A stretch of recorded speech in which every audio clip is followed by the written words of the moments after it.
I'm Michael Riley. And I'm Luke Hartnett. On Gameball NFL Insight Podcast, we're going to do a recap of what happened in Week 13, and we're also going to be talking about the college football rankings that came out today, and we're also going to be doing championship conference matchup and predictions for this weekend. So don't go anywhere. Stay tuned right here only on Gameball College Kickoff Podcast. Starts now.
What's happening, everyone? Welcome to Gameball College Kickoff Podcast, where the football season never ends. As you know, we are rocking the new hoodie logos that just came in. These are awesome. They're kick-ass hoodie. I love them. He loves them. So we decided to give a new look and rock with the hoodies. We usually rock with the t-shirts, but today we are officially rocking with the hoodies. We're going to do a recap of what happened in Week 13. Also, we're going to get into the college playoff rankings. Did the committee get it right so far? And we're also going to be talking about the championship conference weekend. So let's get started. Ohio State versus Michigan, the old hatred rivalry. Ohio State would defeat Michigan 31-20 of the score. Dwayne Hopkins, who came in for J.T. Barrett due to a knee injury out the game, was 6 of 7, 94 yards. J.K. Dobbins, 15 rushes, 101 yards for 1 TD. K.J. Hill, 2 catches for 53 yards. Total offense, 350 yards with 17 first downs. Time of possession, 31 minutes and 17 seconds with 0 turnovers. Defense forced 5 sacks, 7 tackles for loss, 1 INT. John O'Corn was 17 or 32 for 195 yards with 1 TD, 1 INT. Chris Evans, 11 rushes for 67 yards. Keikoa Crawford, 2 catches for 57 yards. Total offense, 292 yards with 16 first downs. Time of possession, 28 minutes, 27 seconds with 1 turnover. Defense force, 3 sacks, 9 tackles for loss with 0 turnovers. Let's break down this recap. Well, the final score was a little misleading. Ohio State was kind of in kill the clock mode when they got that last touchdown on the breakaway run. Michigan had a 14-0 lead. Could have had a 21-14 lead, missed the extra point, they would never score again. I believe I called this game 35-20 in Ohio State's favor, so I was somewhat in the neighborhood on this one. So if I guess from that standpoint, it was pretty much what I thought it would be. Michigan started off hot in the first few minutes of the quarter. Especially on offense, they felt like they was getting the rhythm, exposing some of Ohio State's weakness on defense. Then Michigan's defense was able to force Ohio State 3 and outs, sack the quarterback, stop the run, and collapse the pocket. But it seems like when Ohio State took the lead, they just kind of lost their mojo and momentum, so it shifted the other way to Ohio State in Ohio State's favor, and Michigan was never recovered.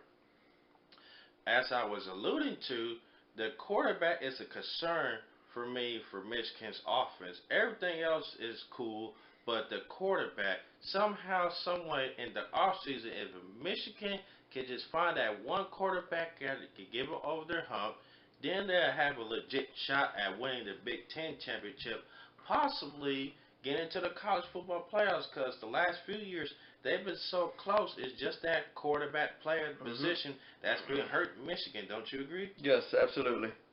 And for Ohio State won, but it came with a costly loss, the injury of J.T. Barrett. as we were told he could be playing, were probable in the Big Ten championship game. But should there be concern for Ohio State fans on JT Barrett's knee injury? You always got to have concern with the injury, and the way Wisconsin's able to stop the run. You take a look at Iowa; they put up 55 points against Ohio State. Next week against Wisconsin, the defense ran 2 picks, but the Iowa defense ran 2 interceptions back. The Iowa offense only was able to muster 66 yards though. And throughout pretty much the entire history of Iowa football, they've never really been known to throw the football very well. So they're a run dominant team. So they can't just rely on their running game. Again, the point I'm trying to make, they can't just to protect Barrett's knee. They can't just hand off, expect to run the ball, keep it safe that way. They're gonna have to. He's gonna have to be able to run. He's gonna do the throw pass option, whatever else, get on the edge, and he's gonna have his work cut out. For the entire offense, gonna have the work cut out for him. I agree. We'll get more to that matchup. But overall, it was a needed win for Ohio State and advances them to the Big Ten championship game against Wisconsin. The next matchup we're going to break down is Auburn versus Alabama, the Iron Bowl fist fight, heavyweight fight of the matchup. The SEC clashes the two most hated rivalries, and they hate each other with bad blood, but still all in fun. Overall, Auburn will win the score of 26-14. Jalen Hurts, 13 of 23, 177 yards for 1 TD. Jalen Hurts, 17 rushes with 80 yards. Cam Sims, 1 catch, 65 yards. Total offense, 377 with 19 first downs. Time of possession, 23 minutes, 58 seconds with 1 turnover. Defense force, 1 sack, 5 tackles for loss, and 1 fumble recovery. Auburn side, Jared Stidham went 21 of 28, 237 yards for 1 rushing touchdown. Kerryon Johnson, 30 rushes for 104 yards, 1 TD. Ryan Davis, 11 catches, 139 yards. Total offense, 408 yards with 25 first downs. That is a beatdown for Alabama. Time of possession, 36 minutes, 2 seconds with 1 turnover. Defense force, 2 sacks, 3 tackles for loss, 1 fumble recovery. Let's break down this matchup. If Auburn would have been able to take advantage of all the opportunities, this would have been Georgia 2.0. Hindsight being 2020, you can make a case that Alabama was lucky to only lose by 12. And as I predicted, Alabama would score 14 because I call it 17-14. But Auburn was able to score more points, so I didn't get that right, but I got Alabama right. It just seems like Alabama hit a brick wall. Their offense wasn't clicking enough. They play against a good, tough team, which I was alluded to. And plus, home field advantage matters because when you play at Auburn, especially a big rivalry game where everything's on the line to go to the SEC championship game, possibly the college football playoff. So with Alabama lost, this is a big blow for them because now they're on the outside looking in. They need chaos to happen this weekend. Mass chaos. They need Wisconsin to lose, and they need Oklahoma to lose. Yeah.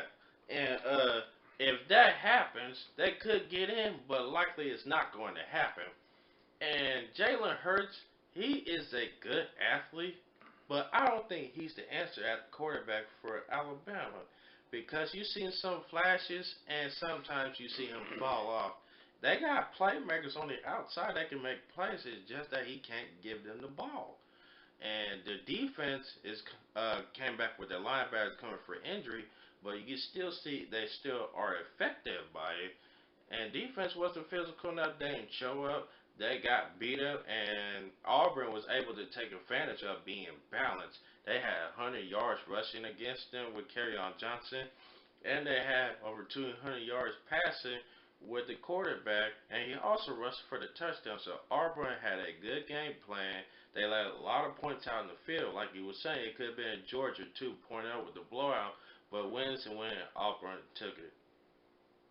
And the next matchup we're going to be talking about is Clemson versus South Carolina. Clemson will lay a beatdown of South Carolina 34-10. Kelly Bryant, 23-34, 272 yards, 2 TDs, 1 INT. Travis Arrington, 9 rushes for 41 yards, 1 TD. T. Higgins, 3 catches, 84 yards. Total offense, 469 yards with 27 first downs. Time of possession, 35 minutes, 26 seconds with 2 turnovers. Defense, 1 sack, 5 tackles for loss, 2 interceptions, 1 interception for a touchdown. Jake Bentley, 16 of 29, 126 yards with 1 TD, 2 INTs. Tyson Williams, 13 rushes for 53 yards. Brian Edwards, 6 catches for 70 yards. Total offense, 207 yards with 10 first downs. Time of possession, 24 minutes, 34 seconds with 2 turnovers. Defense, 1 sack, 1 INT, 3 tackles for loss, 1 fumble recovery. Let's break this one down. Picked Clemson to win. I didn't think they'd win by 34-10 though, and it was I believe a 34-3 lead till late in the game as well. It was a name your score game for Clemson. Playing at South Carolina, a South Carolina team that had just cracked into the top 25. Clemson seems to be hitting their stride at the perfect moment once again. Last year the loss to Pitt didn't phase them. This year they didn't let the loss to Syracuse phase them at all either. They're got Miami in the way. If they can dispose of them, they'll be in the playoff for the 3rd year in a row. Yeah, I agree with you. We thought it was going to be a closer game and plus home field advantage. But Clemson is a well-coached, disciplined team. They execute well on all phases of football. Offense, defense, special teams, you name it, they execute it well. They have very good coaches to mentor them and get them in the right position to make plays. And their defense is just scoring points everywhere. It's a fumble recovery for a touchdown and a pick six. And they just balling out. And the offense continues to get better with the run game coming along because this time of the season, the running game matters. You have to wear down the other opponent's defense.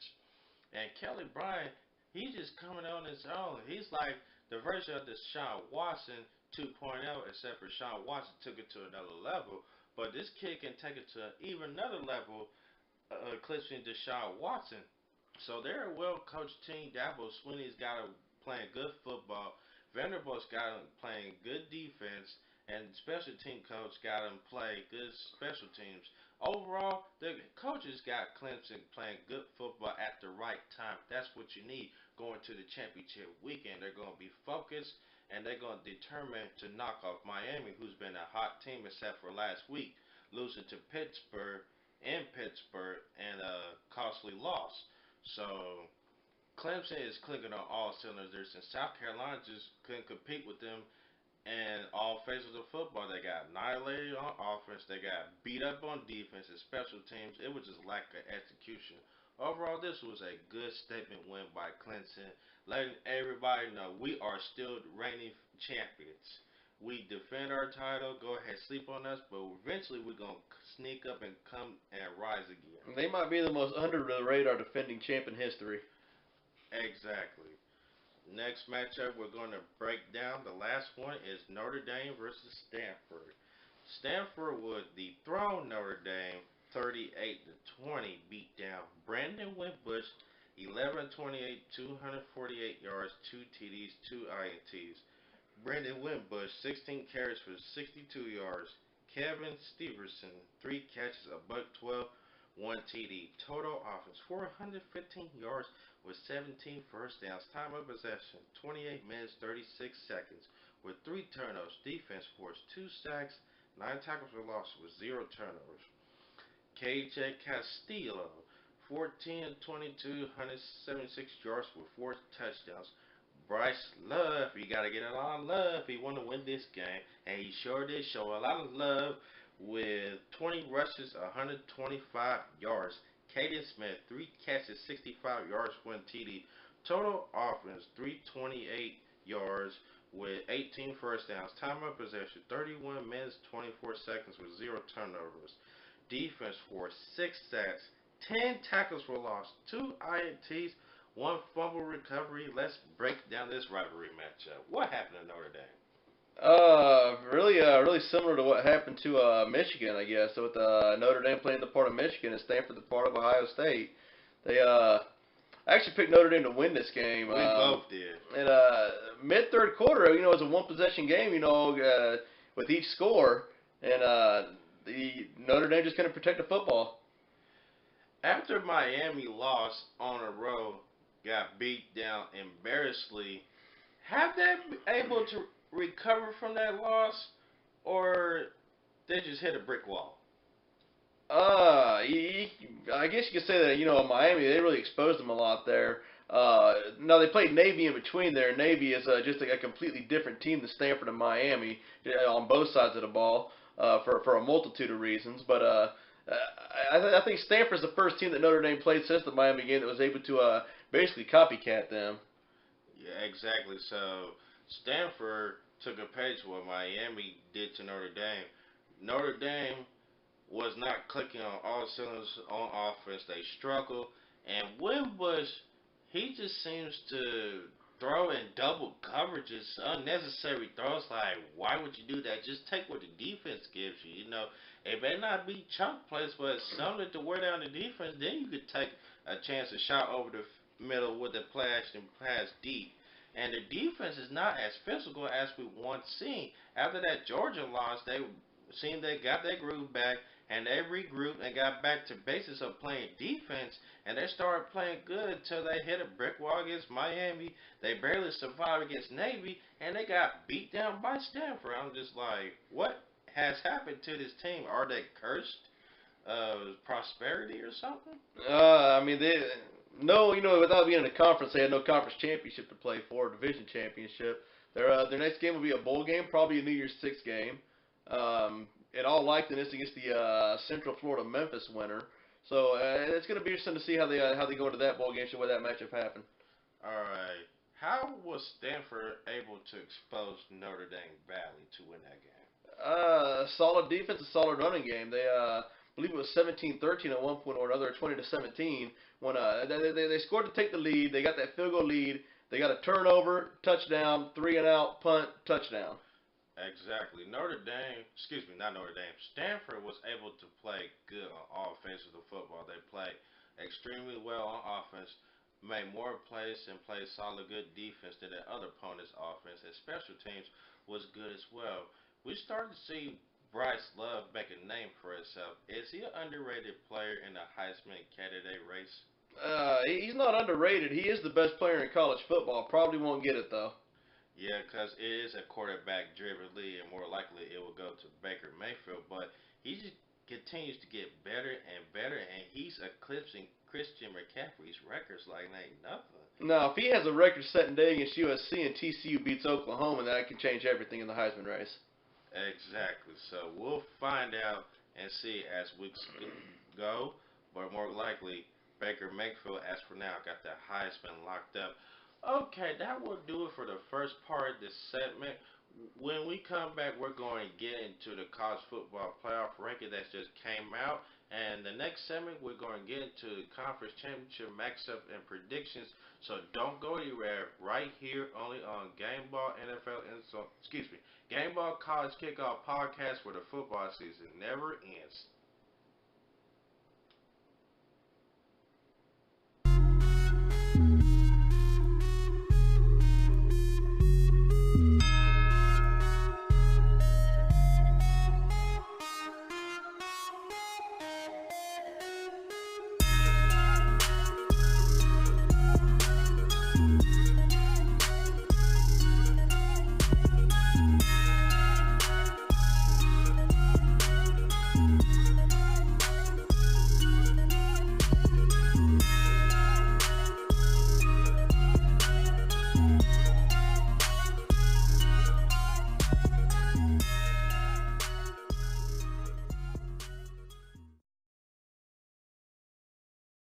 What's happening, everyone? Welcome back to Gameball College Kickoff Podcast, where the football season never ends. Segment 2, we're going to be talking about the college football playoff rankings that just came out today. Let's get into it.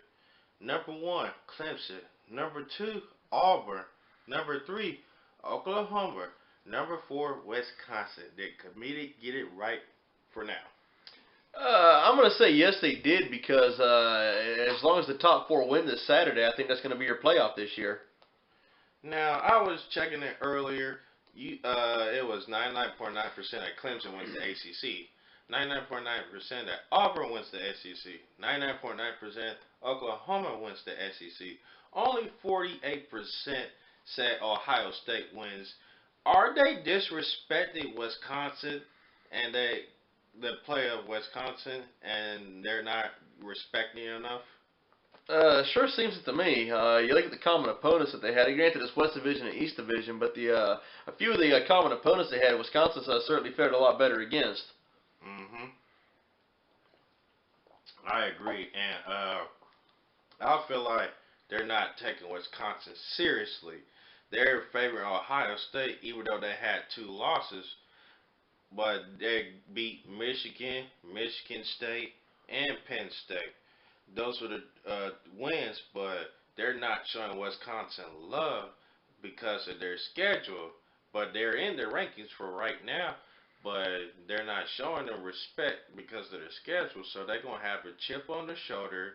They're gonna make Ohio State respect them, and I feel like Wisconsin is gonna be able to be more physical team with that.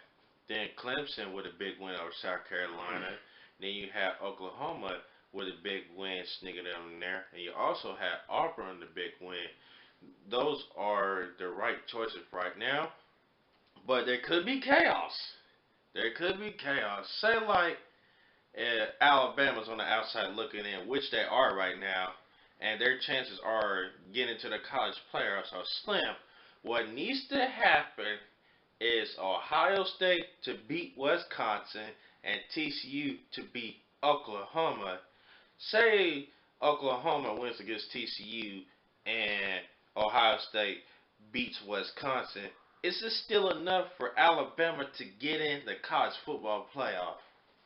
That's going to be at the choice of the committee, obviously. I I would take Alabama over Ohio State. Yes, I don't think there's any question about that. Ohio State was embarrassed on their home field by Oklahoma. They were, and then the Iowa game. I mean, dear goodness gracious, any team not named Ohio State loses a game like that, they're forget about it.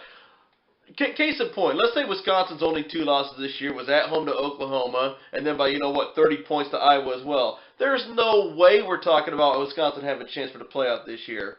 Exactly, because Ohio State is known as a better team and a great team for years, and they get the most recognition of anybody. So for Wisconsin, for that to happen, they have to win, and they have to win in style, fashionably.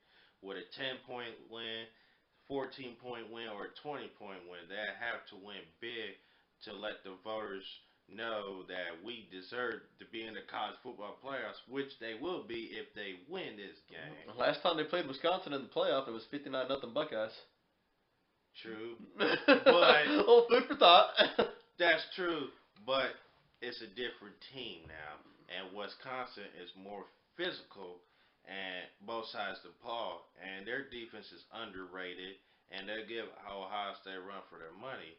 And TCU going up against Oklahoma again, that could be some causes for concern for Alabama to get in if Oklahoma loses to TCU. So we'll have to see how it plays out. But as of right now, the committee got it right. It should be number 1 Clemson, number 2 Auburn, number 3 Oklahoma, number 4 Wisconsin. But I do have a question to ask. Since Auburn did beat Alabama, did they prematurely jump them over Wisconsin, who is undefeated, in Oklahoma, who only has 1 loss, with Auburn having 2? Well, typically speaking, the committee tries to. It's not very high up on the list of priorities, but they try to eliminate regular season rematches in the playoff. Say for the championship game. So you don't want to put Clemson at 1 and Auburn at 4 because they played week 2. Which will be interesting if Ohio State and Oklahoma both get in there, because that'd be a potential rematch as well. I don't know if there's I can't fathom a situation where we get Clemson, Auburn, Oklahoma, and Ohio State all 4 in there, because now you're looking at all sorts of potential rematches. But that's got to be at least in the back of their minds. Okay, hey, if we're going to have a rematch, let's make it be the championship game, not the semifinals. So I wouldn't put too much weight into the numbers next to the teams. Exactly. If everything gets into chaos, then the committee has their hands full. This and that, what if, what not, they have their hands full. For order them to not that have their hands full, they must pray to the football gods that all four teams win the championship game. That means Clemson, Auburn, Oklahoma, Wisconsin has to win. The decision be easier, and they'll be in the playoff, and they'll finally get it right. If chaos breaks out, then they have their hands full and going stuff out there. They'll just spend hours and hours picking who's the certain team to be in or not if chaos falls out. So let's just hope and pray that all the four teams that are in right now win their conference championship and get in for good. Now, Miami, I'm not sure is in with the win over Clemson. I do think Georgia's a lock with the win over Auburn, though.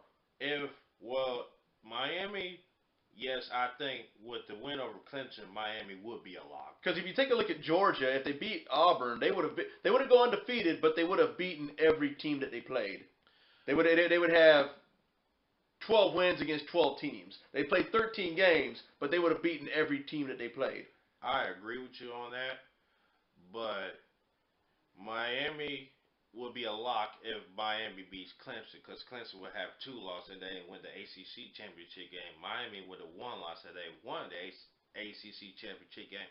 So Miami would be a lock and Auburn would be a lock. But the other two conferences teams out of that part will have to play and win, or it could be another chaos. We don't know. It could be a chaotic weekend where everything blows up. For the everybody's sake, the top four teams that are in right now has to win their conference. It'll be a smooth conversation without no hassle. They get in and out, go back to their families, go have a drink, wherever. The top four teams is in. All right, that will do it for that second part of the debate. And when we come back, we're going to get into the conference matchup predictions championship weekend right here only on Gameball College Football Podcast, where the football season never ends.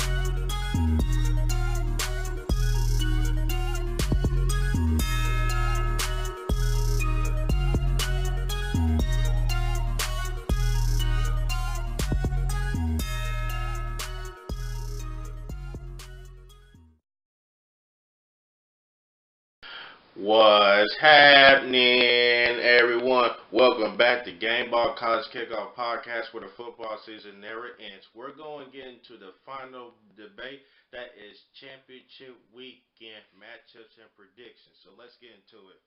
Big 12 championship, TCU versus Oklahoma. SEC championship, Georgia versus Alabama. ACC championship, Miami versus Clemson. Big 10 championship, Ohio State versus Wisconsin.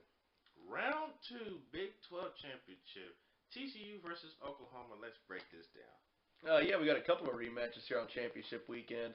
Going to be in a neutral field in Jerry World, Dallas, Arlington, wherever they're playing at now.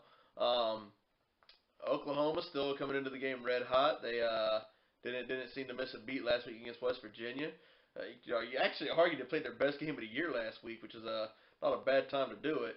TCU, on the other hand, they gave up a few more points that I'd like to see against Baylor for a Gary Patterson team that kind of prides himself on that side of the ball. Oklahoma didn't beat TCU the first half last time they played, but TCU sure lost it. They gave up 38 points the first half, was down 38-14. Game was at Norman, so that's going to skew things in Oklahoma's favor a little bit, but TCU's got to at least give them a half, stay within, hopefully a score, plant that seed of doubt in Oklahoma, let them know they're playing a different team this time. Yeah, the first game, Oklahoma versus TCU, like you mentioned, was in Normal. Oklahoma exposed TCU out the water I mean, they were just running at will and they were passing at will. And their offensive line protected Baker Mayfield so good, TCU could not get to the quarterback. And their secondary just got exposed against Oklahoma's talented receivers. But Gary Patterson needs to mix it up this time, show some disguises that Oklahoma's never seen before, which I think he will do at this point. So if TCU has to win, they have to keep Oklahoma offense at least 21 points. If you can keep Oklahoma to 21 points, then you have a chance. So it's gonna be difficult to prepare Oklahoma, but they got a chip on their shoulder. They're gonna come out all fired up, and the Motions could get into this game, but I don't see it really happening because Gary Patterson is a well coached, old school, disciplined coach, and he'll get his team ready. So I'm excited to see what happens in round two. All right, round two, SEC championship game, Georgia versus Auburn. Let's break it. A quasi home game for Georgia playing in Atlanta, so it's not going to be the first matchup was at Auburn this year. Auburn, for as good as they've been this year, has been a much better team at home. Losing at LSU, actually they lost at Death Valley LSU, Death Valley of Clemson as well. It's going to be interesting to see what Georgia does here. You know, particularly with the offensive side of the ball, they got to get Chubb going a little bit more this game. They got to be able to run the ball a little bit more. Auburn's very stout against the run. Alabama couldn't get Scarborough going against them last week, but they need to shorten the game, limit Auburn's offensive possessions. Auburn's not going to have Kerryon Johnson, I believe, broke his collarbone, if I'm not mistaken, in the Alabama game as well. I haven't heard that he's officially out for the game. He certainly won't have, you wouldn't think he'd have the same kind of impact he did, the first time that they played. So, be interesting to see what they do on that side of the ball as well. I agree. It's going to take Georgia physicality to punch Auburn in the mouth. Because when Auburn played Georgia last time, Auburn just basically excuse me, Auburn basically punched Georgia in the mouth. Offense and defense, they shut down the running game. They forced Georgia's offense to be one-dimensional offense. So Georgia, they have to get the running game going early. They have to learn their mistakes, what went wrong against Auburn, fix it, offense and defense, and come out swinging. They have to score the first points of the game to set the tone. If Georgia can get some confidence going, get a momentum going, have a 2-touchdown lead, then all of a sudden their confidence going and they'll feed off of that. That's what we're accustomed to see. But Auburn exposed them and they had to play catch up from behind. So Georgia has to be able to strike the first blow. If Georgia strikes the first blow, then they can have a chance to win this game. But if Auburn strikes their first blow and we have a repeat, it'll be the same matchup as it was weeks ago, and Georgia won't be able to recover. So Georgia has to be the first one to strike the first blow to win this game. And let's get into the ACC championship matchup with Miami versus Clemson. Let's do it. Miami, they couldn't have picked a worse time to lose. I heard someone over the weekend call it a meaningless loss because the win over Clemson, in all likeliness, gets them into the playoff. You don't want to be coming into a game against Clemson with any swag Miami had is gone now. Any and all swag they had is gone now going into the Clemson game. The game's going to be played in Charlotte as well, a virtual home game for Clemson. Their third conference championship game in a row. That's stunningly Miami's first since joining the ACC in '04, I believe. So it's stacked deck against Miami this game. Miami has to come out swinging after that embarrassing loss on the road. They didn't get beaten bad. They just got embarrassed by Pittsburgh, who had nothing to lose. Miami has to get their swag back. They have to overcome this. And they was down by some points, and it cost them. They could recover and just score enough points. Offense has to be efficient. Malik Rozier has to be efficient in the passing game. He can't throw the double coverage and make mistakes. If he throws the double coverage and make mistakes, Clemson is going to pick you off easily easy pickings for a touchdown or a big game. So you have to be able to be physical, run the ball effectively against Clemson's throat. You have to be able to bully Clemson's defense. If you can do that, you have a chance.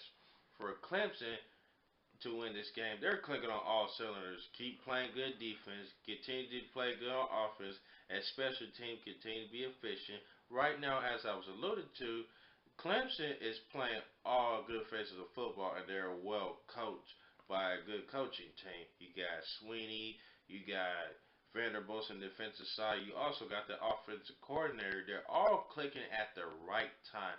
They're all picking at the right time. They're good, do so good at film studies, and they got one of the best tandem corners that can play good in coverage. It also could be good in the run support as well, especially with the safeties. And their front seven is one of the best in the country at putting pressure on the quarterback. It could be a defensive tackle line on defensive end spot, or he could play some linebacker, cause a little stunt play to get after the quarterback. They don't do the same defense each week. They mix it up in here and there, cause confusions for the offense to collapse, and that's what's so good about Clemson defense.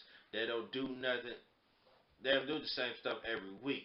They give you something different that you never seen before, and they'll take full advantage of it. Ever since that Syracuse loss, it didn't really hurt them. It motivated them, and they never looked back at it. So if Clemson can play that type of football like they did, they can easily win this game against Miami. Mm-hmm. All right, the last game we're going to talk about is the Big Ten championship game, Ohio State versus Wisconsin. Go. Wisconsin's gonna have the same game plan they do every game going into here. Time of possession, win the turnover battle, win the time of possession. Ohio State, they're gonna try to get the running game going as well. A little bit more skill positions on the outside there. They're gonna test some Wisconsin defensive backs. Ohio State, though, the thing about it, they could throw on Wisconsin, but if they have to throw on Wisconsin, where that's going to be bad news for them, because that means they're down 14, 17, 21 points, and basically having to abandon the run game at that point. Exactly. Ohio State has to strike first early. If they strike first early, force a 3-and-out or a turnover defense, and score another, then you get some momentum and confidence going, because all season you never seen Wisconsin trail down in points. Well, it was against Northwestern, but they came back and annihilated them. So I take that back. They only trailed down once. But Wisconsin is the team that can score quickly at will and raise the deficit quick. So you have to be physical. You have to punch them in the mouth. And time of possession is the key thing. You have to give the taste of their own medicine to Wisconsin. Keep the ball away from their offense, keep them on the sideline, and wear down the defense. JT Barrett is probable for this game. That is a concern, but let's see how that knee holds up and performs. It's probable, but when you get hit by that knee, it can have some effect on you, especially the passing game, throwing the ball and running as well. So you have to get the backs going early to take pressure off of JT Barrett from running, and also get them going with consistent in passing game. If you could do that and play good defense, Ohio State wins this game. For Wisconsin, you have to be able to continue to do what you're doing, play good defense. If I'm the defensive coordinator, I'm telling my guys, go attack JT Barrett's knee. Not like hurt him, just hit it. Like attack it, you know what I'm saying? And get him off his game where he won't be as effective. If you can do that, you did your job on defense.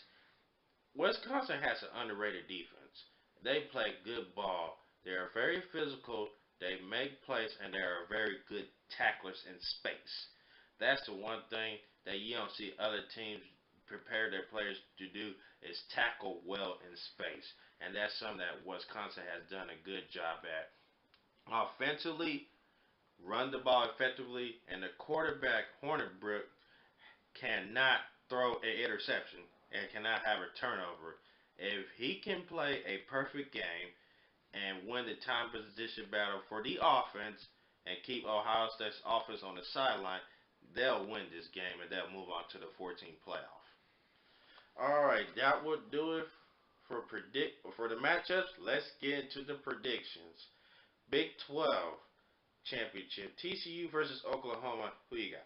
Well, the game's in Dallas. You got TCU there in Fort Worth, so it's a quasi-home game for them. Neither team has a Big 12 championship game experience. This has been defunct since 2010. So I normally, if two teams play a close game in the regular season and I have a rematch, and the regular season game has to be close, I usually like to lean towards the losing team to win the rematch.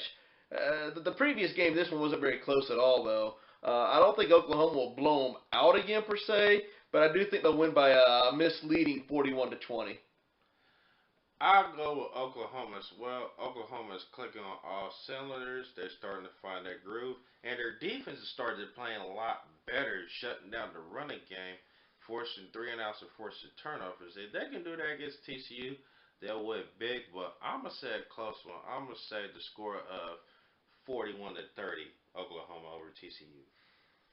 All right, the SEC championship game rematch, Georgia versus Auburn. Who you got? Much like TCU, this is the quasi-home game for Georgia being played in Atlanta. The thing that worries me about Georgia is that I think there's things they can do defensively to limit what Auburn can do. I don't think Auburn puts 40 on them for a second time. However, the Auburn defense versus the Georgia offense, I don't know that there's enough there that Georgia could take advantage of from the previous matchup. It's still going to be advantage Auburn. I don't want to say I'd be surprised if Georgia breaks 20. They didn't might use the defense or special teams to help them out with that segment, but Auburn's got to be efficient with the football. They got to be efficient in the red zone. I thought they were actually going to lose that first game against Georgia that was playing out because they were settling for field goals the first few times they had the ball. I think their first three scores were field goals. They eventually turned into touchdowns afterwards. But it won't be 40-17 again. It will be War Eagle again. I'm going to go with Auburn and the likes of 34-24. I have struggled making this decision. Is Georgia going to rebound from that loss, or is Auburn going to put another loss on them? It's just back and forth. But I'm going to roll with War Eagle as well with the Auburn Tigers, but I'm going to say much closer. But I'm going to say Auburn's defense will make the final play this Georgia's offense from winning the game with the field goal or with the touchdown. So I'm going to say the score of 27-24 Auburn over Georgia. I think it's going to be close and intense game since everything is on the line. A trip to the college football playoff is going to be emotions and teams is going to give it all they got. I'm going to say a much closer game, but I'm going to say Auburn prevails over Georgia 27-24. ACC championship game, Miami versus Clemson. Who you got? I'd like to pick Clemson 45-10. They don't really have that kind of firepower, though. You look at the Virginia Tech game. I think that was a 34-10 game. You look at the South Carolina game. They went to Louisville, and they didn't hang a lot of points on, but they won very soundly. I just don't think that Miami matches up with them, offense, defense, or special teams. I think Miami got a lot of help from Notre Dame. The 4 turnovers, the one was a direct score. The other 3 they turned into touchdowns as well. Clemson won't turn the ball over 4 times. I'll go with Miami 31-10 in this one. Miami's a year away. So you going with Miami over Clemson? No, I got Clemson. Clemson winning 31-10. Okay, I thought you said Miami. Excuse me. I'm going to roll with Clemson as well to win this game. I was kind of on the bandwagon just a little bit. Miami got that swag back with a turnover chain and all this stuff. But after that loss against Pittsburgh, it kind of exposed Miami. It kind of threw them down a little bit. It seems like they lost confidence after that loss to Pittsburgh. I mean, they're going to get it back, but they caught Clemson at the wrong time because Clemson is playing good ball. As I was alluding to, they are well coached on all sides of the ball. They play discipline. And I don't think Miami's there yet. They're about a year and a half to 2 years away to bringing that U back, getting that swagger back. But not in this game. I'm going to say Clemson wins the score of 35-17. It'll be close the first part of the game, but Clemson is going to make 1 or 2 more plays, offense and defense, and win by the landslide the second half. So I'm going to say score of 35-17 Clemson. And that will do it for this edition of Gameball College. Can't do the Ohio State game. Oh, excuse me. Thank you for reminding me that. I jumped the gun too early, so one more pick, Ohio State versus Wisconsin Big Ten Championship game. Who you got? They got several common opponents this year. They both played Indiana. The final score says that they both handled Indiana. You may remember that the Hoosiers actually had a halftime lead on Ohio State before the third quarter. Everything just kind of came apart on them. Both teams made short work of Nebraska this year, which really isn't saying much. Minnesota put 54 on Nebraska this year, and Minnesota got shut out. I think 2 of their last 3 games, the Nebraska game aside. That tells you anything. Then you look at Michigan. That's who Michigan's last 2 games were. That's going to put a little bit better there. Michigan had the 2-touchdown lead on Ohio State. Ohio State was able to tie it up. Michigan was able to retake the lead. Wisconsin was never in doubt of losing to Michigan at all. And then the big one, Iowa. One team beat Iowa by 24. The other team lost to Iowa by 31. That's not an accident. Wisconsin's a real deal. I think Ohio State, this might be the most fraudulent Urban Meyer Ohio State team since he's been there. Wisconsin, and not really their MO to blow teams out, kind of something they have in common with Clemson. They're 60-0 just isn't their style, but 30-20 is though. I'm gonna say Wisconsin wins this game because they feel disrespected. They're undefeated. It's not their fault they got a weak schedule. They've beaten all the teams that they needed to beat. And Ohio State is catching Wisconsin at the wrong time. Even though they're undefeated, they still got a chip on their shoulders to prove that we can't compete with the teams that you say we can't compete. And we're going to show that Saturday. I think they're going to out-bully Ohio State's offense and defense, and they'll be able to make more plays. So I'm going to say the score of 40-20 Wisconsin over Ohio State. All right, this time. That will do it for Gameball College Kickoff Podcast. Social media, you can follow me at Facebook, Gameball College Kickoff / Gameball NFL Ends on Twitter at all capitalized Gameball. That is GAMEBALL, all capitalized _ capital MYKE. Email gck.gnfle@gmail.com. YouTube, subscribe to our channel.